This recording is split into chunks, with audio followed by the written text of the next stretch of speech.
नमस्कार दोस्तों, मेरा नाम है आशुतोष। आपका स्वागत करता हूं आपके अपने YouTube channel A to Z ई पाठशाला में। आप मेरे साथ में यहां पर जीके के महत्वपूर्ण क्वेश्चनों का अध्ययन कर रहे हैं। इसमें आज जो है मैं आपके लिए 10 महत्वपूर्ण जनरल साइंस के क्वेश्चन जो कि भौतिक विज्ञान से संबंधित होंगे उन्हें लेकर के आया हूँ, और उससे संबंधित सारी जो इम्पोर्टेंट क्वेश्चंस हैं जो और एग्ज़ाम में भी पूछे गए हैं और आगे भी पूछे जाने की पूरी संभावना है, उन्हें भी मैं साथ में लेके आया हूँ, जिसको मैं आपको पूरी तरह से अच्छे से एक्सप्लेन करूँगा। चलिए देखते हैं हम आगे अपने पहले क्वेश्चन को। आप इन सभी चीज़ों को नोट ज़रूर कर लीजिएगा। मैं बार बार आपसे रिपीट करता हूँ, जिसमें आपको बाद में फिर से दोबारा जो है हर एक चीज़ को रिवाइज़ करना आसान हो जाए। ठीक, देखेंगे हम पहला क्वेश्चन क्या है। हमारा पहला क्वेश्चन है, प्रतिबल की एसआई इकाई क्या है।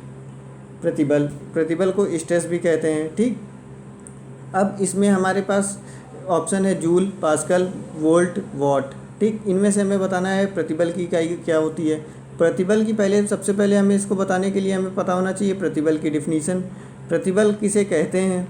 प्रतिबल होता है प्रति एकांक क्षेत्रफल पर लगाए गए बल को प्रतिबल कहते हैं। प्रति एकांक क्षेत्रफल पर लगाए गए बल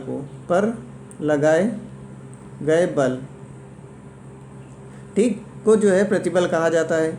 इसका एसआई मात्रक जो होता है वो होता है हमारा न्यूटन पर मीटर स्क्वायर।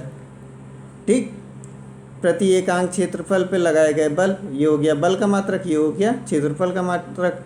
इसी को ही जो है पास्कल भी कहा जाता है, पास्कल। ठीक, तो इसका ऑप्शन क्या हो जाएगा हमारा? Answer B, pascal. अब हम जानते हैं कि इसमें जो है वाट दिया हुआ है। वाट किसकी यूनिट है? वाट जो होती है वो शक्ति की यूनिट होती है, पावर।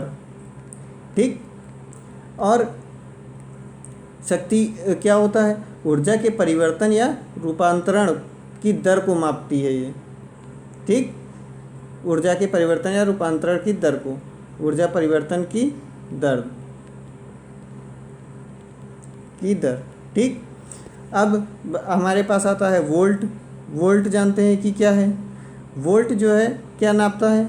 यह नापता है विद्युत विभव, और या फिर इसको आपने विभवांतर के नाम से सुना होगा। ठीक, विभवांतर। अब बचता है हमारे पास जूल। जूल के बारे में जानते हैं क्या है? जूल जो है ऊर्जा और कार्य की इकाई होती है। ठीक, एक जूल जो है, जान लीजिए कि एक जूल एक न्यूटन बल को बल की दिशा में 1 मीटर दूरी तक लगाने में या फिर जो कार्य होता है उसको कहते हैं, या फिर 1 एम्पियर की विद्युत धारा को 1 ओम के प्रतिरोध में 1 सेकंड तक गुजारने में व्यय हुई ऊर्जा को जो है हम कहते हैं जूल। ठीक, ये चीज़ है इसकी डिफिनीशन। आप नोट कर लीजिएगा इसको, फिर से एक बार रिपीट करके वीडियो को धीरा करके। ठीक, एक जूल एक न्यूटन बल को बल की दिशा में 1 मीटर दूरी तक लगाने में या फिर 1 एम्पियर की विद्युत धारा को 1 ओम के प्रतिरोध से 1 सेकंड तक गुजारने में व्यय हुई ऊर्जा या किए गए कार्य के बराबर जो है जूल होता है। ठीक, ये आपको जूल पता चल गया। चलिए अब देखते हैं हम अगला क्वेश्चन क्या है हमारा। अगले क्वेश्चन में क्या पूछा गया है? अगले क्वेश्चन में पूछा गया है आयतन की एसआई यूनिट क्या होती है। आयतन बराबर क्या होता है? आयतन बराबर होता है हमारा, इसके ऑप्शन दिए हैं, घन सेंटीमीटर, घन मीटर, घन डेसीमीटर या घन इंच। आयतन बराबर होता है हमारा द्रव्यमान बटे, द्रव्यमान को m से प्रदर्शित करते हैं, द्रव्यमान बटे घनत्व। ठीक, घनत्व हो गया d से। ठीक, अब इसका एसआई जो यूनिट होती है वो होती है हमारी घन मीटर क्यूब। ठीक, घन मीटर होती है, मीटर क्यूब। या फिर अगर सीजीएस पद्धति में पूछा जाए, सीजीएस पद्धति में, तब वो क्या होगा? घन सेंटीमीटर क्यूब। ठीक, ये टी है, सेंटीमीटर क्यूब होगा। अब यहाँ पे पूछा क्या गया है? एसआई मात्रक पूछा गया है। एसआई मात्रक क्या है हमारा? घन मीटर, तो घन मीटर हो जाएगा हमारा आंसर इसका। ठीक, सीजीएस में पूछा गया होता तो ये घन सेंटीमीटर हो जाता। बस यही कन्फ्यूजन थोड़ा सा क्रिएट किया गया है इसमें। चलिए अब देखते हैं अगला क्वेश्चन हमारा क्या है। अगला क्वेश्चन है हमारा तीसरा, ऊर्जा की एसआई इकाई क्या होती है। ऊर्जा की एसआई इकाई क्या है? ठीक है, जानते हैं अब सबसे पहले अभी इससे पहले ही वाले क्वेश्चन में आपको हमने बताया था, 4 ऑप्शन है, Newton, joule, kilowatt, horse power. Newton किसकी इकाई होती है? बल की, बताया था अभी आपको इससे पहले, ठीक।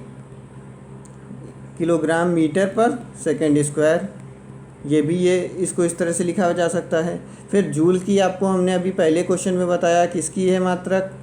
ऊर्जा या फिर कार्य का मात्रक है ये, ठीक। अब उसके बाद में ये हॉर्स पावर शक्ति का मात्रक है, ठीक। हॉर्स पावर जो है ये जान लीजिए कि 745.7 वॉट के बराबर होता है 1 HP, ठीक। और जब इलेक्ट्रिकल वॉट की बात भी करते हैं तो आपको बहुत जगह 746 लिखा मिलेगा, 746, ठीक, क्योंकि ये 745 जो है ये मैकेनिकल वॉट में आता है, ठीक। ये भी आपको आगे जो है बता देंगे, ठीक। ये यहाँ पे वॉट होगा।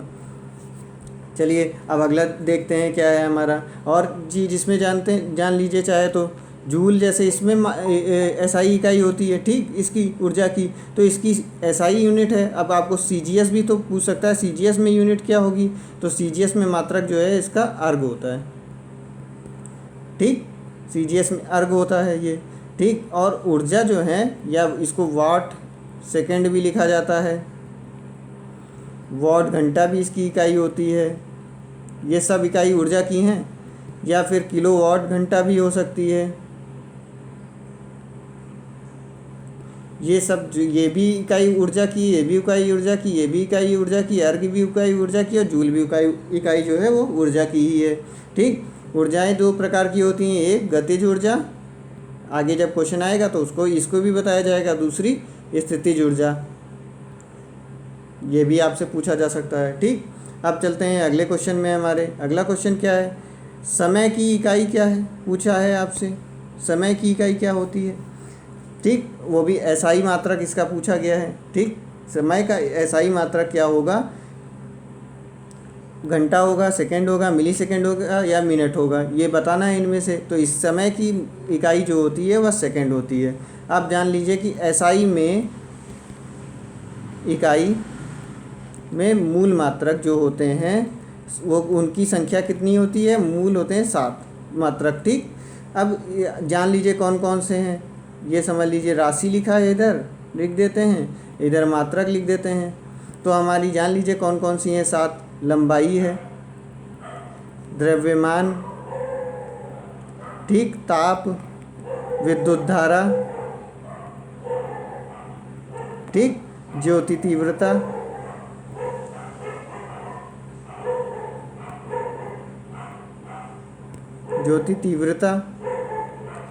ठीक।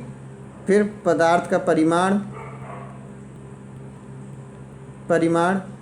और आखिरी हमारा है समय, ठीक। समय की होती है सेकंड यूनिट, पदार्थ की मात्रा जो है मोल में मापी जाती है, ठीक। ज्योति तीव्रता जो है कैंडेला में, ठीक। और उसके बाद विद्युत धारा एम्पियर में, फिर ताप जो है केल्विन में,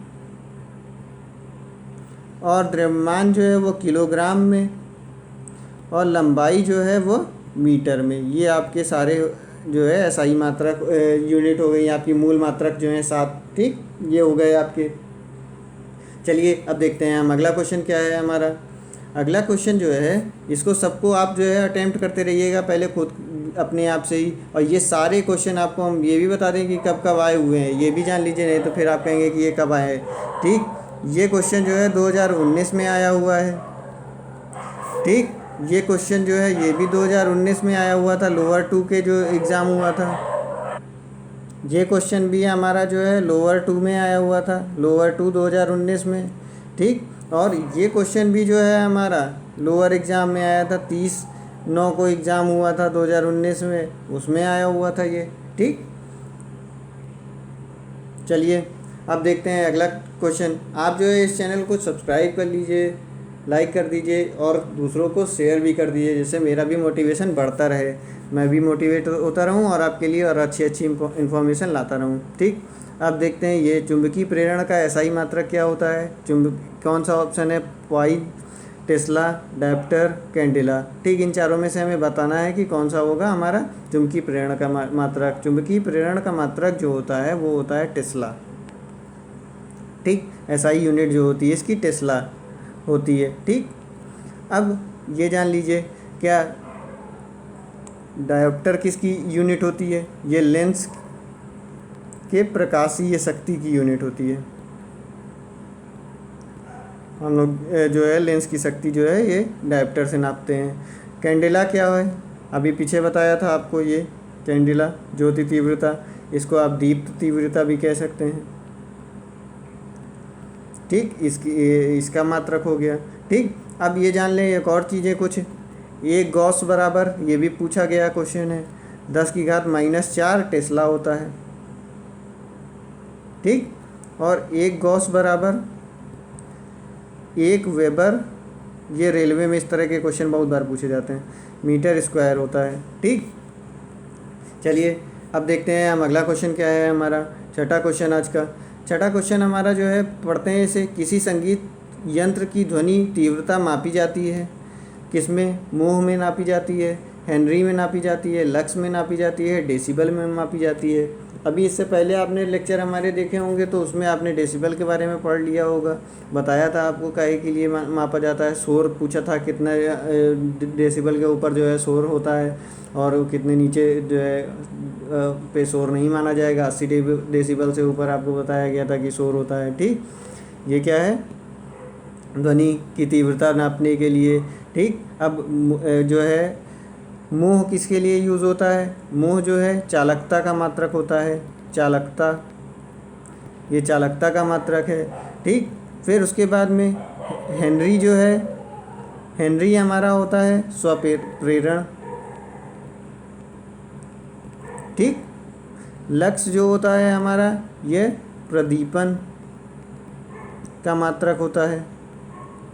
ठीक, अब बचा क्या हमारा? डेसिबल, यही तो शोर ध्वनि को ही नापता है। तो ये किसी भी चीज़ की ध्वनि हो, ध्वनि की तीव्रता जो है डेसिबल में नापते हैं। अगर वो 80 डेसिबल से ऊपर हो जाएगी तो वो शोर कहलाएगी।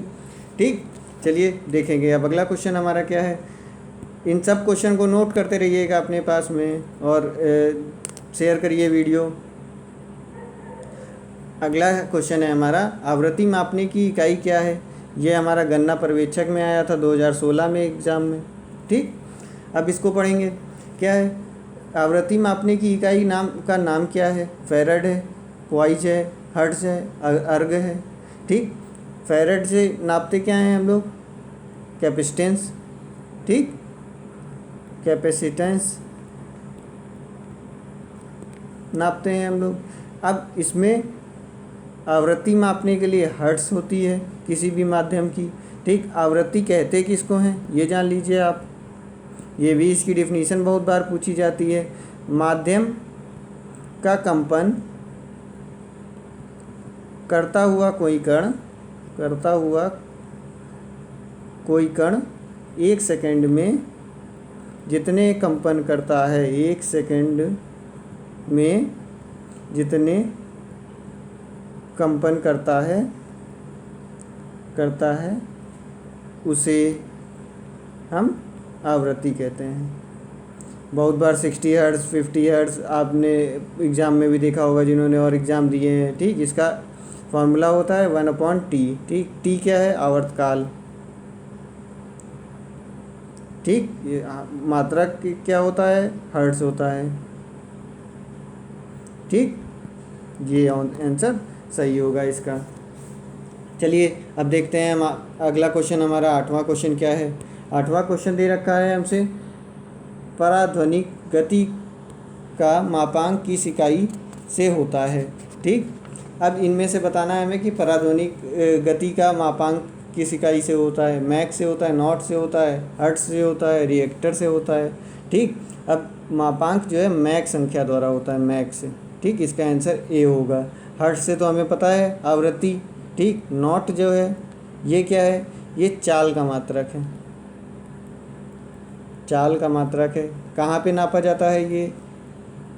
ठीक, ये कहाँ नापा जाता है? समुद्री मील में जो है ये 1 समुद्री मील प्रति घंटे के बराबर 1 नॉट कहा जाता है। 1 समुद्री मील कितना होता है? 1.852 किलोमीटर ये चीज़ होगा, ठीक।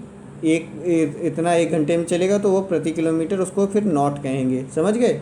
अब उसके बाद में जो है रिएक्टर क्या है? रिएक्टर स्केल का पैमाना, आपने जब भूकंप कहीं पे आता है तो उसके बारे में आपने सुना होगा, तब जब जानने होंगे कि यहाँ भूकंप आता है वहाँ पे रिएक्टर स्केल पैमाने से नापा जाता है। तो भूकंप की तीव्रता नापने के लिए रिएक्टर होता है, ठीक। समझ में आ गया आपको ना? तो इसका सही आंसर क्या है हमारा? मैक संख्या, मतलब कि 8वें का पहला है ए। चलिए अब देखते हैं हम अगला 9वां क्वेश्चन हमारा क्या है। अगला क्वेश्चन हमारा है न्यूटन किसकी इकाई है? न्यूटन हमने पहले ही आगे के क्वेश्चन में बता दिया था किसकी है इकाई? बल की है इकाई, ठीक। अब क्षेत्रफल की इकाई क्या होती है? Metre square. आयतन की इकाई क्या होती है? मीटर क्यूब, ठीक। चाल की इकाई किससे निकालेंगे? मीटर पर सेकेंड, ठीक। ये हो गया आपका। अब एक चीज़ और बार बार क्वेश्चन में एग्ज़ाम में बहुत बार पूछा जाता है, क्या 1 न्यूटन बराबर क्या होता है? 1 न्यूटन बराबर 10 की पावर 5 डाइन। ये रेलवे के एग्ज़ाम में बहुत बार आया हुआ क्वेश्चन है। और ये क्वेश्चन तो आया हुआ है आपके एग्ज़ाम में 2016 में, राजस्व निरीक्षक का एग्ज़ाम हुआ था उसमें, निरीक्षक में 2016 के, ठीक। समझ गए ना? अब चलते हैं अगला। आज का हम अपना आखिरी क्वेश्चन देखेंगे। आखिरी क्वेश्चन में हमारा क्या है? ये आखिरी क्वेश्चन है हमारा, बार किसकी इकाई है? पूछा गया है। ताप की है, तापक्रम की है, बिजली की है, या वायुमंडल दाब की है? वायुमंडलीय दाब भी की है, ठीक। अब जान लेते हैं इसमें सब चीज़ के बारे में। बार जो है वायुमंडलीय दबाव की इकाई होती है, ठीक। बार बैरोमीटर से नापा जाता है वायुमंडलीय दाब, ये भी आपको मैंने बताया है एक वीडियो में। बैरोमीटर, ठीक, से वायुमंडलीय दाब नापा जाता है।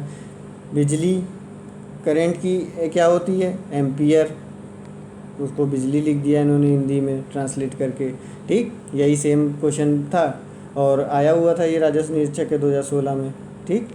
अब ताप की क्या होती है? टेम्परेचर की बताया था आपको मूल इकाइयों में, केल्विन, इधर से लिखेंगे सर, हैं, केल्विन इस तरह लिखते हैं, ठीक। ये हो जाएगा अब उसके बाद तापक्रम क्या है? तापक्रम जो है ऊष्मागतिक तापक्रम होता है, परम ताप को कहा जाता है, परम ताप, ठीक। चलिए अब मिलते हैं हम अपने अगले वीडियो में। जब तक के लिए आप पढ़ते रहिए, जिसमें आपका एग्ज़ाम कंफर्म निकल जाए, कोई भी चीज़ छोड़िएगा नहीं। ये ओल्ड ईयर पेपर से तो ज़रूर क्वेश्चन आपको मिलने ही मिलने हैं, इसलिए आप ज़रूर इनको पढ़ के जाइए। और वीडियो पसंद आई हो तो लाइक करिए, कमेंट करिए। कुछ भी इम्प्रूवमेंट चाहते हैं या किसी और चीज़ की क्लास चाहते हैं तो वो भी आप इसमें कमेंट करिए, मुझे बताइए। मैं पूरी कोशिश करूँगा आपकी पूरी तरह से हेल्प करने की। और टेलीग्राम चैनल ज़रूर ज्वाइन कर लीजिए, स्टडी विद आशुतोष सर के नाम से चैनल है, ये चैनल आप ज्वाइन कर लीजिए। इसमें भी आपको, जिसमें मान लीजिए यूट्यूब से नोटिफिकेशन आपको नहीं मिलता है तो आपको इस चैनल से आपको नोटिफिकेशन मिल जाएगा मेरी वीडियो का, इसलिए इस टेलीग्राम चैनल को भी ज्वाइन कर लीजिए। जब तक अपना ख्याल रखिए और पढ़ते रहिए। मिलते हैं अगले वीडियो में। नमस्कार, धन्यवाद।